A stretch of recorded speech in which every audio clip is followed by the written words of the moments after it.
Bienvenidos a un nuevo capítulo de Dosis de Derecho. Hoy tenemos una dosis laboral en la que vamos a completar la dosis anterior.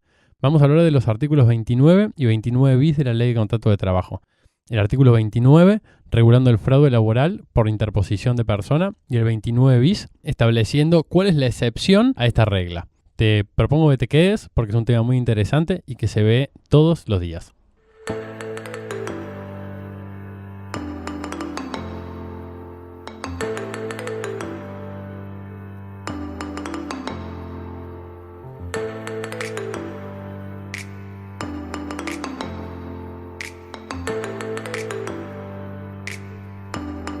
Bueno, ¿cómo les va a todos? Hola, estamos en un nuevo capítulo de Dosis de Derecho. Ahora me acompaña María Agustina. Hola a todos. ¿Cómo andas, Agus? Muy bien, ¿vos? Bien, contento porque empezó mi estación favorita del año. Empezó el otoño, así que ya viene el fresquito que no te hace transpirar cuando te pones saco. No me pasa, amo el verano, pero bueno.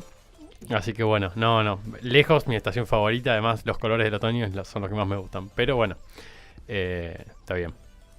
Muy bien, bueno. ¿De qué nos vas a hablar hoy, Gon? Hoy les vengo a hablar de Derecho del Trabajo y para hacer el cierre y completar el cuadro de lo que hablamos en el capítulo anterior, les voy a hablar del artículo 29 y 29 bis de la Ley de Contrato de Trabajo, que lo que establecen básicamente es cuando no está permitida la tercerización o cuando la ley considera que hay un fraude al orden público laboral y a la Ley de Contrato de Trabajo en el caso del vínculo entre dos empresas y un trabajador. Y antes que empecemos a hablar de esto, siempre te recordamos que todo el contenido que generamos para vos lo vas a encontrar en nuestra página web, que es www.dosisdederecho.wordpress.com. En las redes, tanto en Instagram como en Twitter, nos encontrás como @dosisdederecho y en LinkedIn y en Facebook somos Dosis de Derecho. Exacto. Todas esas redes van a tener contenido original y también que sacamos de todos los capítulos. Y en la página web, que acaba de decir Agus, vamos a tener todo lo que yo hable y los links a las normas y a la jurisprudencia para que ustedes, si les interesa, puedan bucear y profundizar un poco más ahí. Impecable. Así que bueno, si te parece, y espero que hayas escuchado el capítulo del mes pasado, porque nos va a servir un montón para poder avanzar, le damos play a este episodio. Bueno, ¿qué pasa con el artículo 29 y 29 bis de la Ley de Contrato de Trabajo? El artículo 29, empecemos por este, lo que dice, básicamente, después, si quieren lo leemos y digamos, si tenemos tiempo lo leemos un poquito y avanzamos, lo que nos dice es, la relación de trabajo, no dice exactamente esto, pero lo que quiere decir es esto. La relación de trabajo es entre un trabajador y un empleador. Punto. Hay dos personas. Exacto. 3 son multitud, acá.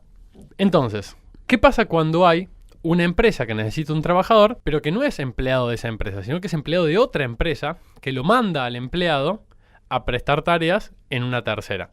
¿Sí? ¿Qué sucede acá? Bueno, lo que la ley entiende acá es que hay un fraude, que la empresa, vamos a llamarle número 1, está usando a la empresa número 2 para que le dé los trabajadores y ella liberarse de sus responsabilidades como empleadora. O sea, hay una presunción de fraude en principio. Sí, exacto. Bien. Porque vos pensás que el trabajador es respecto de la persona a la que el empleado le presta los servicios, le presta sus tareas. Salvo excepciones que también las vamos a ver. Pero el trabajador es respecto de la persona o de la empresa a la que el trabajador le presta las tareas.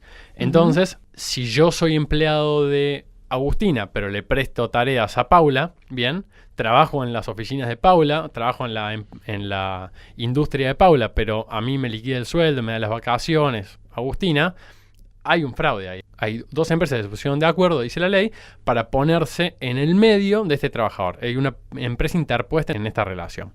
Entonces, lo que la norma dice, que es clarísimo, es los trabajadores que habiendo sido contratados por terceros, o sea, esta empresa 2, con vista a proporcionarlos a las empresas 1, serán considerados empleados directos de quien utilice su prestación. O sea, lo mismo que si yo lo hubiese contratado directamente, lo tuviera en mi nómina de empleados. Exacto, es como si fuese empleado tuyo. Perfecto. ¿Entendés? Y lo que dice el artículo reforzando, como si fuese necesario, dice, en tal supuesto, y cualquiera sea el acto o estipulación que al efecto concierten los terceros, la empresa para la cual los trabajadores presten o haya prestado servicios responderán solidariamente. O sea, lo que dice acá es, no importa lo que hayan arreglado entre ellas dos, acá van a ser igualmente responsables las dos. Bien. Pero un punto que es importante es que la responsable principal no va a ser la empresa que lo tiene en la nómina al empleado, sino la que está aprovechando de sus servicios. Perfecto. Y acá no importa si el trabajador le piden algún consentimiento o alguna declaración de yo sé que mi empleador es tal, pero nada, No, acá no va. No vale. Acá no hay consentimiento que valga, el trabajador no puede renunciar a ese derecho. Entonces, en el esquema que plantea el artículo 29 tenemos 3 sujetos, cuando la relación laboral tiene por naturaleza 2. ¿Bien? Tiene la empresa principal, la empresa que brinda al trabajador y el trabajador. ¿De acuerdo? Perfecto. Esto es importante y en general se ve muy claramente. La empresa que presta al trabajador no se dedica ni a producir bienes, ni servicios, ni a fabricar nada. De hecho, muchas veces ni siquiera tiene un establecimiento o una oficina, sino que solamente son prestanombres. Quiero decir, solamente son...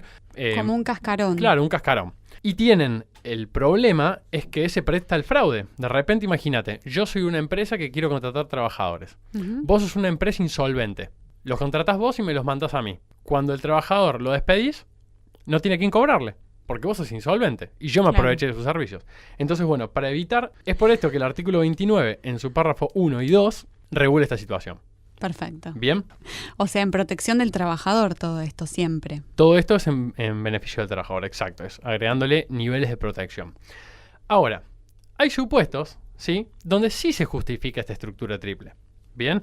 Donde sí está bien que los trabajadores sean prestados por una empresa a otra empresa, aunque no sean propios y no vayan a realizar tareas propias de la empresa de la que son empleados. ¿Bien? En ese caso no habría fraude. En ese caso no hay fraude. Y eso es lo que regulan los artículos 99, 100 de la Ley de Contrato de Trabajo, el 29 bis, que también lo vamos a ver, y el artículo 29 en su último párrafo, en su tercer párrafo. Bien.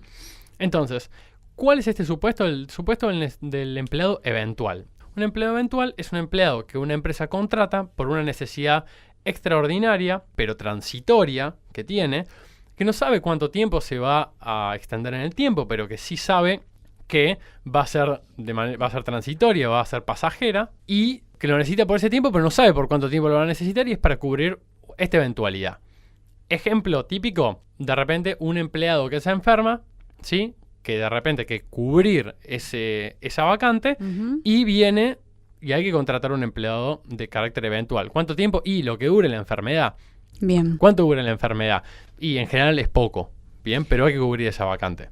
¿Y si esa enfermedad durara un año, por ejemplo, se podría mantener bajo esta figura? No, no se podría mantener bajo esta figura. De hecho, la ley establece máximos para las contrataciones eventuales. Ahora lo vamos a ver un poquito más adelante. Perfecto, me adelanté. ¿Sí? No, pero Ansiosa. está bien. En el caso de que vos tengas una necesidad que sepas más o menos o un plazo establecido, puedes celebrar un contrato a plazo. ¿Bien? Los contratos a plazo te dan un máximo de hasta 5 años, con lo cual podrías hacer a plazo fijo. ¿Bien? O sea, si la persona que está enferma, mi trabajador que está con licencia por enfermedad, le diagnostican que tiene que hacer reposo durante 8 meses, yo ya tengo ese plazo y podría contratar. Exacto, ahí ya no es eventual. Perfecto. Bien. El ejemplo clásico es este que te dije, el tema de la enfermedad. Bien, pero hay otros supuestos que también establece la norma que los vamos a ver cuando comentemos el decreto que también lo regula. Bien. Bien. Entonces, ¿qué es lo que hace el artículo 29 en su último párrafo, el 29 bis y después el decreto 1694 del 2006?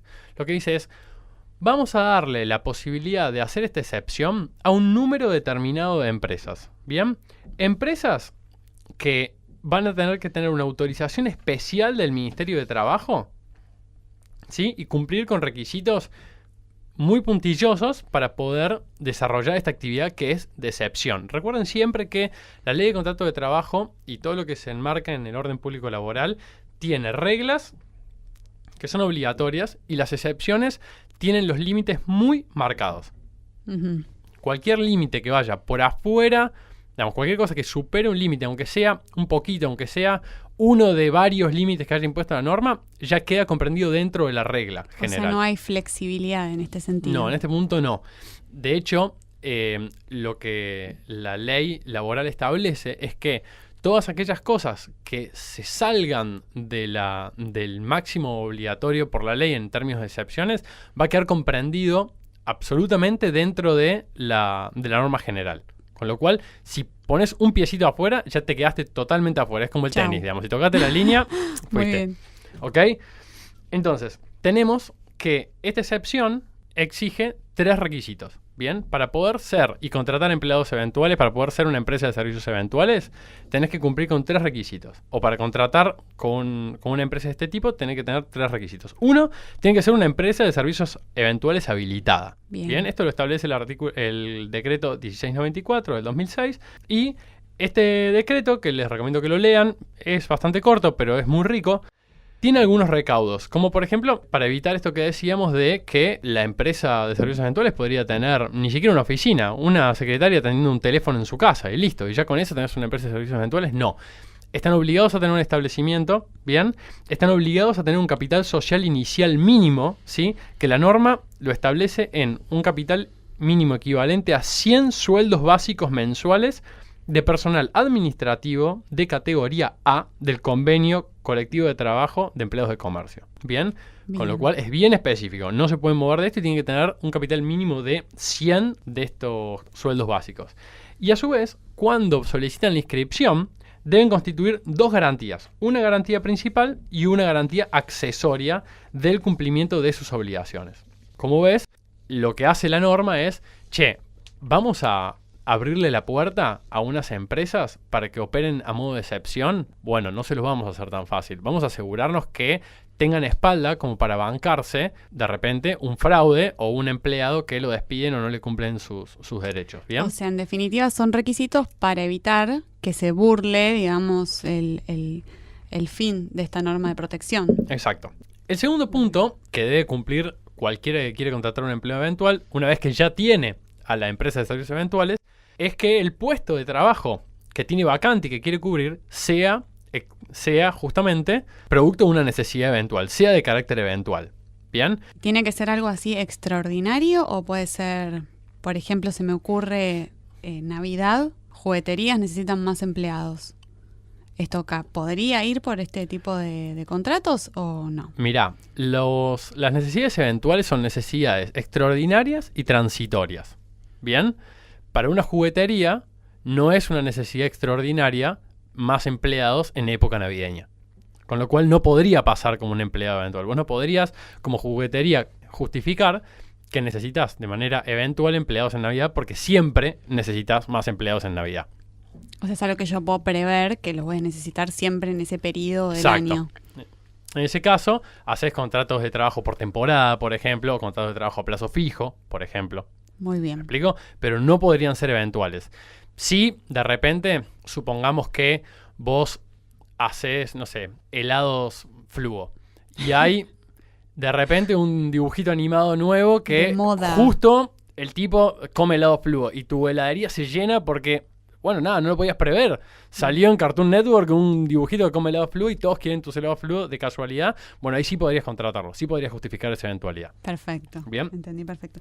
Y yo puedo, por ejemplo, tener 100% de mis trabajadores bajo este régimen de trabajadores eventuales. No, justamente el artículo 7 del decreto, el 1694 del 2006, establece que el límite de trabajadores eventuales se va a fijar de acuerdo a la negociación colectiva correspondiente a cada actividad o sector. Con lo cual, cada convenio colectivo dice, esta actividad puede tener, o estas compañías pueden tener como máximo tanta nómina de empleados eventuales. Por ejemplo, los trabajadores de comercio. Por ejemplo, Bien. cualquiera. Comercio, y metalúrgicos, turismo, hotelería, cualquiera. Este decreto establece cuáles son las circunstancias que habilitan la contratación de trabajadores eventuales, ¿sí? Tiene F incisos, les puedo leer algunos, que es ante la ausencia de un trabajador permanente durante este periodo, es el caso de este que se enferma, en caso de licencias, suspensiones legales o convencionales durante el periodo en el que se extiendan. Acá el inciso hace una aclaración que me parece muy importante, que es excepto cuando la suspensión sea producto de una huelga o por fuerza mayor o por disminución de trabajo. O sea, si a vos te están todos tus empleados haciéndote huelga, no podés contratar empleados eventuales. No podés decir, yo no preví la huelga, voy a contratar empleados eventuales porque es una eventualidad. No, la norma te lo veda. ¿Por qué? Y porque si no, le quitas toda la fuerza que tiene a la medida de acción de los trabajadores, que es justamente no prestar tareas. Otro punto es cuando se trata de un incremento de actividad de la empresa usuaria que requiera en forma ocasional y extraordinaria un mayor número de trabajadores, es el caso de la heladería de helado Flúor. Cuando debe organizar o participar congresos, conferencias, ferias, exposiciones o programaciones. La Feria del Libro, por ejemplo. Podría ser la Feria del Libro. Por ejemplo, si nosotros mañana nos citan a la Feria del Libro como podcast. Eruditos ponele, del podcast de Derecho. Bueno, de repente si necesitáramos a alguien podríamos contratar a un empleado eventual, pero si soy una editorial, no quiero conocer Alfaguara, por ejemplo, o cualquier otra, o La Ley, u otras editoriales jurídicas, que van a estar y están siempre en la Feria del Libro, no pueden decir que es una cuestión eventual, porque siempre están y siempre lo prevén, no es una cosa imprevista. Bien. Pero bueno, hay un par de incisos más, léanlos, son interesantes y son bastante claros. El tercer punto que tiene que tener en cuenta y que tiene que cumplir una empresa que quiere contratar empleados eventuales, ya tenemos la empresa eventual de empleados eventuales que nos las va a dar, ya tenemos la eventualidad satisfecha o justificada, es el artículo 52 de la Ley de Contrato de Trabajo. Se establece que todos los empleadores tienen que llevar un libro especial para llevar el registro de sus empleados. ¿Quiénes son? ¿Cuáles son los beneficios que tienen? ¿Cuánto cobran? Y cuáles son sus características en general. Bien. Si yo contrato a un empleado eventual, tanto yo como la empresa de servicios eventuales, tenemos que tener en nuestros libros del artículo 52 de la Ley de Contrato de Trabajo una sección especial, yo, la empresa de servicios eventuales por supuesto no, en la que digo, yo tengo X empleados eventuales por esta eventualidad, por tal tiempo, y tengo que tener copia de los contratos. Bien. Tiene que estar completa toda esa documentación. Entonces, estos son los 3 requisitos que tiene que tener una empresa para contratar empleados eventuales. Se tienen que dar los 3 requisitos en forma conjunta. O sea, si yo cumplo uno solo de los requisitos, pero los otros 2 no va. Sí, exactamente. Es copulativo, no disyuntivo. Son los 3. Avanzando, mucha gente se pregunta, bueno, pero ¿por qué pusieron el artículo 29 que hablaba del fraude en un tercer párrafo, el artículo, un párrafo hablado sobre las empresas de servicios eventuales? ¿Por qué no pusieron todo en el 29 bis? Bien, bueno, esto es una crítica de técnica legislativa, pero lo cierto es que el 29 bis continúa tratando los empleados y los trabajos de carácter eventual y establece una protección doble o triple al trabajador que presta trabajos de carácter eventual. ¿Bien? ¿Por qué? Porque aunque vos tengas una necesidad eventual, aunque vos contrates con una empresa de servicios eventuales legalmente habilitada por el Ministerio de Trabajo, ¿sí? Aunque vos lo hayas incorporado en tu libro del artículo 52 en una sección especial y hayas cumplido con todo, todavía vas a ser deudor solidario si la empresa de servicios eventuales no cumple con su empleado con sus obligaciones laborales. Bien, y una pregunta que me surge del programa anterior de laboral. ¿Cuál es la diferencia entre lo que hablamos en aquella oportunidad y esta situación de protección? Bueno, hay mucha diferencia, porque si yo tercerizo mi actividad, mi obligación es controlar que se cumplan las obligaciones laborales. Bien. Si yo no cumplo con ese control o esas obligaciones laborales se violan, yo voy a ser deudor solidario de esas obligaciones. Bien. O sea, va a haber un principal que va a ser la empresa empleadora y yo voy a ser un deudor solidario. ¿Eso qué me da al final del cuento? Que si yo tengo que pagar, puedo repetir. O sea, puedo hacer una acción de repetición y puedo recuperar lo que pagué de la contratista incumplidora. Okay. En este caso, que es el artículo 29, lo que establece es, mirá, vos sos el responsable principal acá. Entonces vos vas a ser el que va a tener que poner la plata. Y si la llega a poner la empresa de servicios eventuales, digamos, ellos te van a poder repetir a vos, ¿sí? Siempre y cuando haya habido un fraude. Bien, una empresa de servicios eventuales en fraude o un tercero que haya interpuesto en la relación. Okay. En la hipótesis que yo te venía comentando, que es que la empresa de servicios eventuales está todo dentro de la norma y no cumple, estoy en la misma situación que la del artículo 30. O sea, yo no soy deudor principal, la deudora principal es la empresa de servicios eventuales y yo, si me hacen pagar, tengo la acción de repetición, o sea, tengo una herramientita para recuperar la plata que pague. Que no es el caso del que estamos hablando hoy. No es el caso que estamos hablando, digamos, vos tenés que distinguir el artículo 29 del artículo 29, tercer párrafo, y el artículo 29 bis. Si estás en el 29, primero y segundo párrafo, estás hablando del fraude, estás hablando de que hay una principal, aunque no lo tenga registrado el trabajador, y en el caso del 29, tercer párrafo, y 29 bis, ahí tenés una empresa de servicios eventuales que es la principal y vos sos solidario de esas obligaciones. ¿Bien? Pero esto es importante porque el artículo 29 bis, y ahora lo vas a atar un poco mejor incluso con la explicación, no solo establece que vos vas a ser responsable solidario, sino que vos, digamos, el que contrata una empresa de servicios eventuales, va a ser agente de retención de lo que sean cuestiones de seguridad social de los empleados. Entonces, lo que la ley dice es, vos vas a ser solidario, pero además vos vas a ser agente de retención. O sea, vos vas a retener de los pagos que le tengas que hacer a la empresa de servicios eventuales, todos los pagos que haya que hacer de obra social, de AFIP y ese tipo de cuestiones. Y vos las vas a depositar a nombre de los empleados y por cuenta de la empresa de servicios eventuales. Entonces, si vos no cumplís con esto, ¿sí?, también vas a ser responsable. Y vos, esto te obliga a tener un control sobre el tema. ¿Entendés? Perfecto. Entonces, la norma del artículo 29 bis es muy importante porque el trabajador lo blinda de 3 frentes que son tremendamente centrales. Uno es, le agrega un deudor más, un deudor solidario más. Si el tipo hizo todo mal, le cabe el artículo 29 y tiene 2 deudores. Si el tipo hizo todo bien, tiene 2 deudores igual, porque tiene un solidario.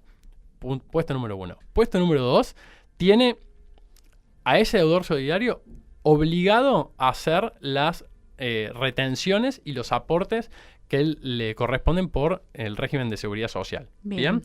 Y el tercero, que es sumamente importante y que muchas veces en la práctica no se cumple y los empleados no lo saben, es que obliga a la empresa principal, la que está aprovechando los servicios del empleado eventual, a darle los mismos beneficios, ¿sí?, que al resto de los empleados en planta. Se le va a aplicar la misma escala salarial, el mismo convenio de trabajo e incluso va a ser defendido por el mismo sindicato por el tiempo que trabaje en esa posición, en ese lugar.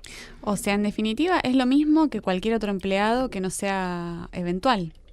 O sea, tiene las mismas protecciones, tiene los mismos derechos. Es un empleado más. Bien. Exactamente. Ni siquiera podría tener distinta ropa. O sea, no tiene que haber diferencias. O sea, si yo voy un día cualquiera y por ejemplo, a la fábrica o a la empresa, no tengo que tener forma de distinguir entre cuál es un empleado eventual y cuál no lo es. No deberías poder. Ahora bien, respecto de las empresas de servicios eventuales, es importante que sepan que hay algunas normas, ¿sí?, que tienen que cumplir. O sea, porque yo soy una empresa de servicios eventuales, tengo algunos empleados y los voy asignando a distintos trabajos. Son trabajos que son temporales, con lo cual algunos duran un mes, algunos duran 2 días, algunos duran 6 meses. ¿Bien?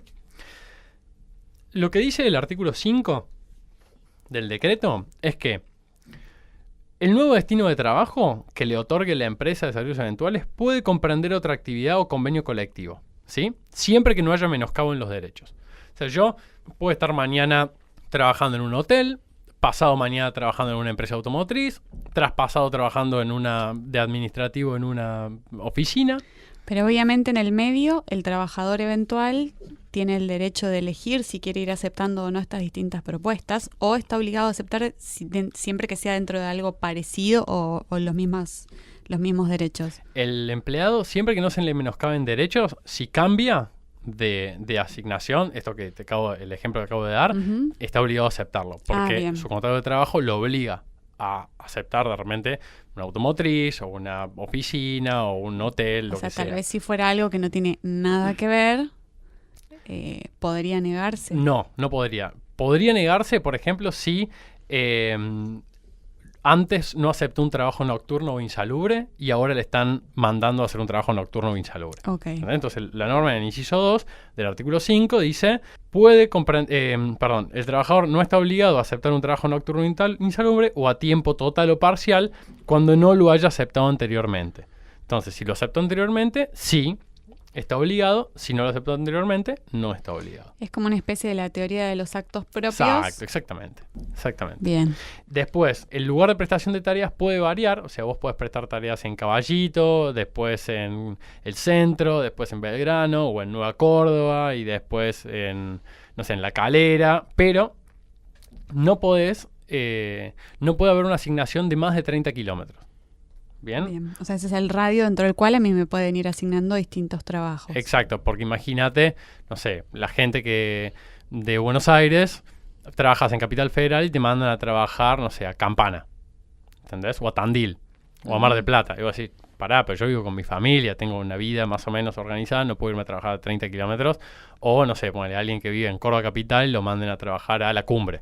¿Entendés? Bien. Y esto, según lo que hablábamos antes, es algo inflexible. O sea, si son 32 kilómetros, no estoy obligado. No estás obligado. Bien. No estás obligado y de hecho podés injuriarte y considerarte despedido. Bien. Perfecto.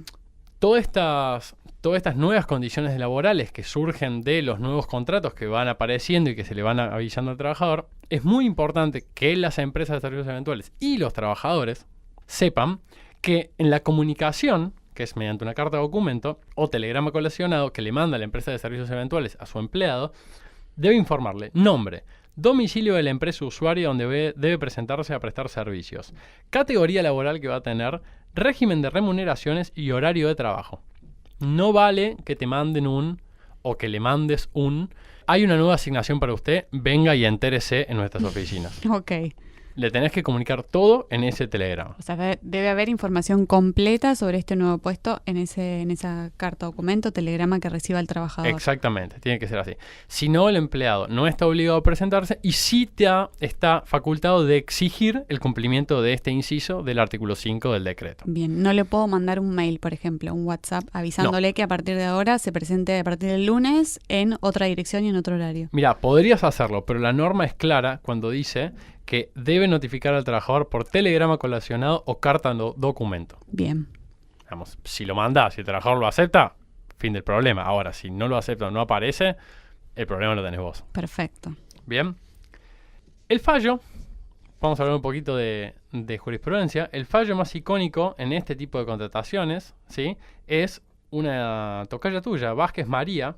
Pero es María Laura esta, no sé si será chicos, no, familia tuya. Creo que no es mi prima, pero no está chequeado, porque somos muchos los Vázquez. Son varios los Vázquez, sí. Pero bueno, podría ser Vázquez María, yo leí hasta ahí y podría ser vos. Contra Telefónica Argentina, sobre despidos. ¿Sí? Es un fallo de la Cámara Nacional de Operaciones del Trabajo de junio del 2010, ¿sí? Uh-huh.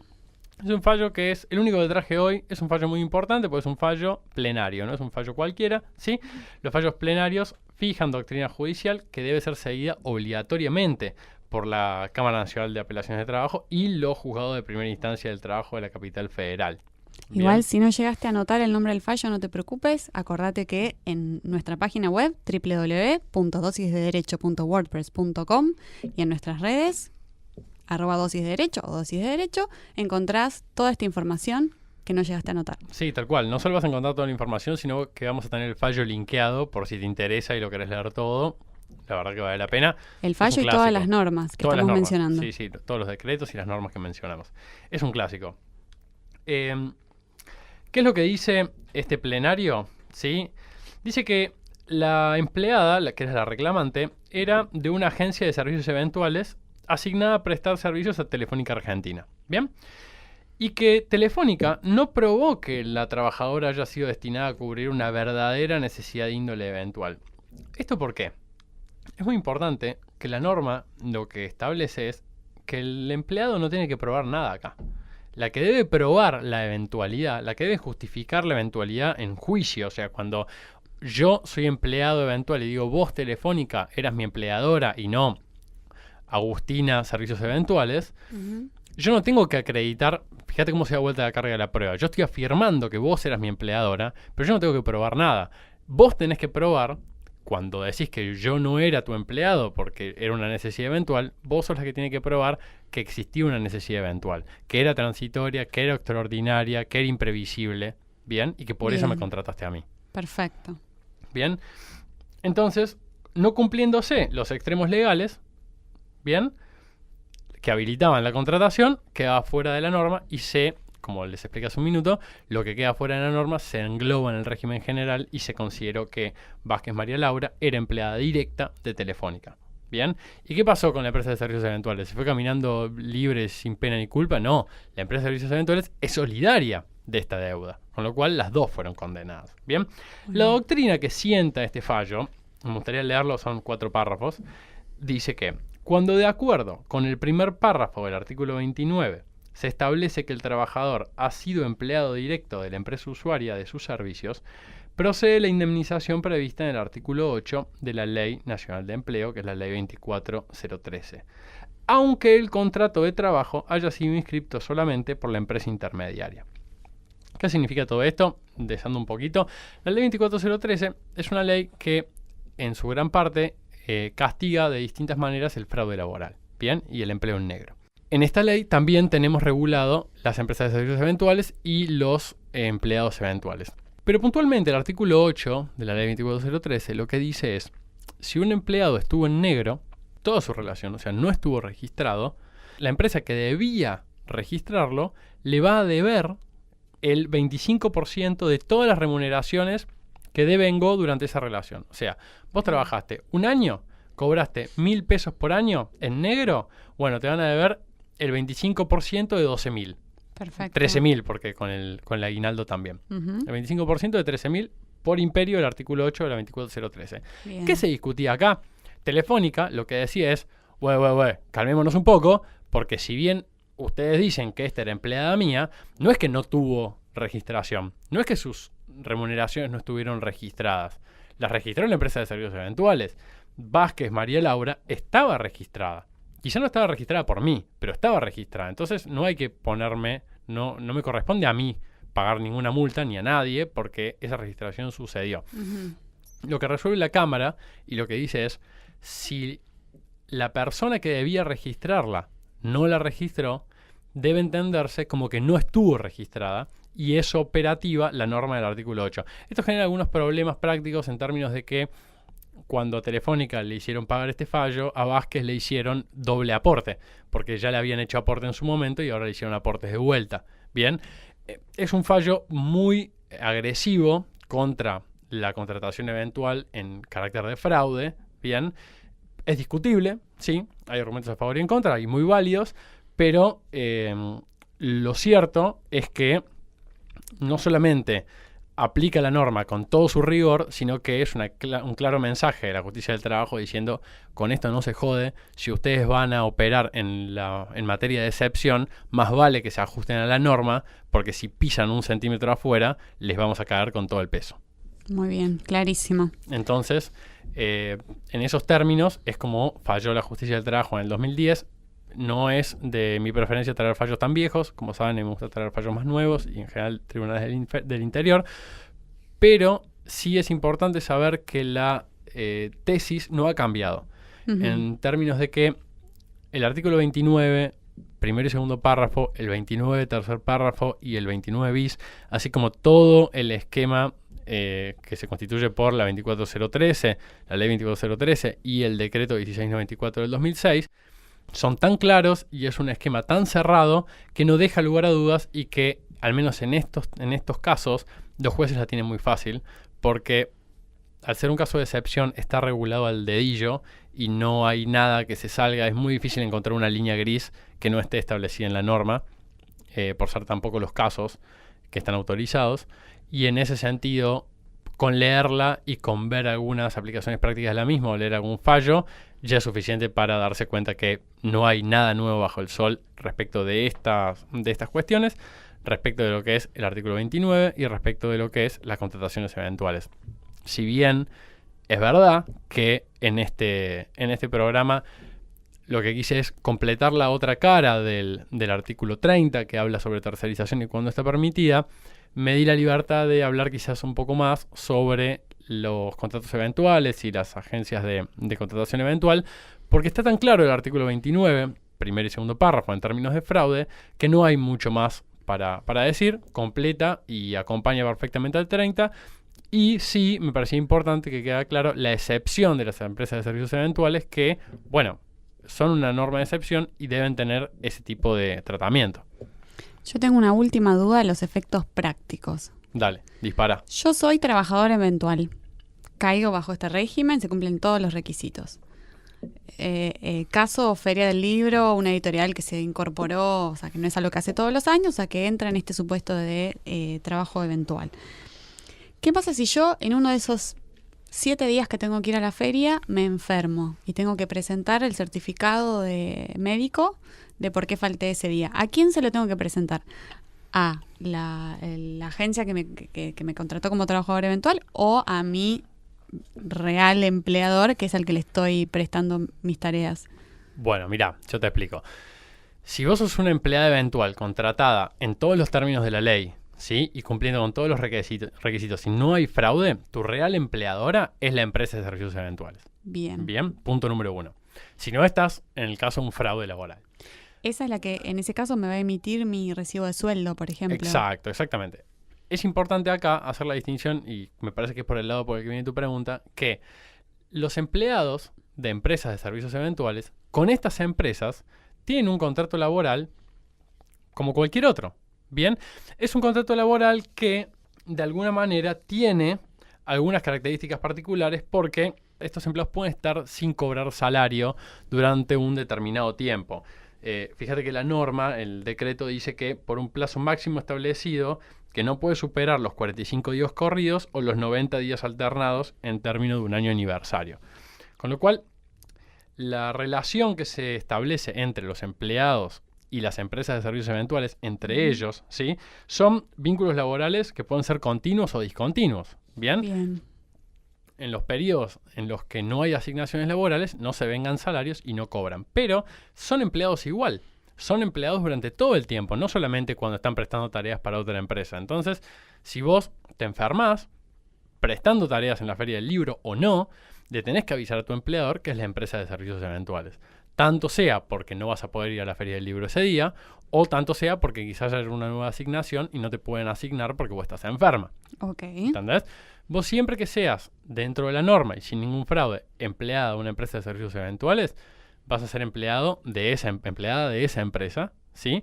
Y la empresa que utiliza tus servicios va a ser la empresa usuaria que no tiene ninguna vinculación con vos.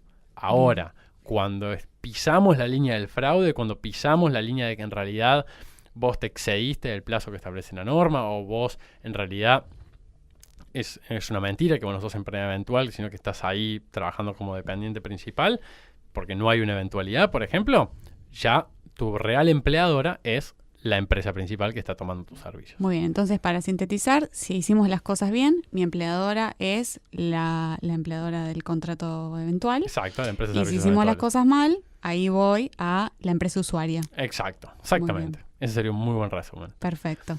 Así que bueno, creo que el tema está terminado, está agotado. Igual los escuchamos. Si nos quieren mandar algún mensaje o algún comentario, me parece que es súper útil. Y bueno, espero que a vos también te haya quedado claro este tema. Clarísimo. Te lo he cerrado la idea del artículo 30 y el 29 y 29 bis. Y bueno, nada, no sé qué va a ser tu próximo tema. ¿Ya lo tenés pensado? Algo pensé, sí. ¿Sí? Algo pensé. Les voy a contar un poco sobre lo que sería el ABC de los contratos de la administración. O sea, qué cosas uno no puede saber sobre los contratos de la administración pública. No puedes dejar de saber. No puedes dejar de saber. No puedes dejar de saber. Bueno, listo. Esperamos que cuando salga, que nos lo cuentes. Muy bien. Bueno, Gracias por escuchar. gracias por escuchar. Todo esto, como les dijimos hace un rato, va a estar en dosisdederecho.wordpress.com, que es nuestra página web, y en las redes sociales, que esperemos que ya estén siguiendo, que somos @dosisdederecho en Instagram y en Twitter, y en LinkedIn y Facebook nos encuentran como Dosis de Derecho, en donde compartimos contenido original y que sacamos de acá para que navegando y casi sin darse cuenta se den una dosis de derecho. Así que bueno, les mando un beso grande y hasta la vista. Adiós. Chau, chau.